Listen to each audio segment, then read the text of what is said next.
Hi everyone, you're listening to the voice of acclaimed film director Paulo Martini, back with a new independent film, All Quiet on the Southern Front. As I'm sure a lot of you are already aware, this is a biopic and also a prequel to the war epic All Quiet on the Western Front. A few question marks as to why we've made this. I'll just address those first before we jump into reviewing some of my favourite scenes. Listen, I've really found it difficult to avoid overhearing conversations from pretty much everyone, whether you're out in town, at a cafe, or at a bar.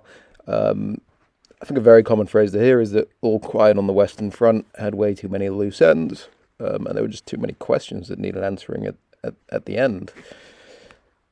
When I look at the directing talent currently in the world, whether we're in the Western Hemisphere or the Southern Hemisphere, there's only a handful of directors that are capable of really coming to the table with a prequel to All Quiet on the Western Front.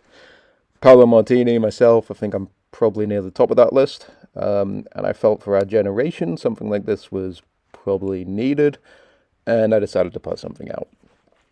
How do we pivot this? How do we make it better? How do we condense this?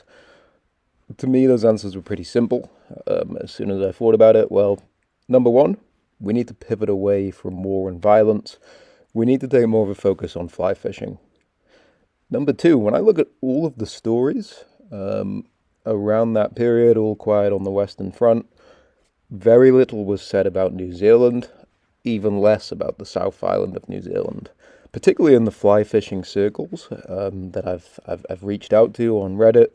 I really felt that they were sort of misrepresented to some degree, and their story and voice, it wasn't heard or told, and that's exactly what we're trying to do in this movie, and I think we really do it well. So you look at a lot of these scenes that you're seeing on the screen, so there's always a hidden meaning behind every scene. I'll just say that, and this scene in particular, there's a really strong hidden meaning, particularly here. Look at the contrast between the previous scene, this scene, and the next scene will probably surprise you as well. Yep, it definitely has. We've just jumped back to fly fishing. It's a fast-paced story. It's not the type of story that you should be moving around or not paying complete attention. Would definitely recommend watching this in an IMAX cinema, rather than on any sort of streaming website or on your laptop, just to get that full experience. You also really want some good speakers and some good bass to really appreciate this movie. We put a lot of effort in making it. You could also put in a bit of effort in terms of how you watch and digest it.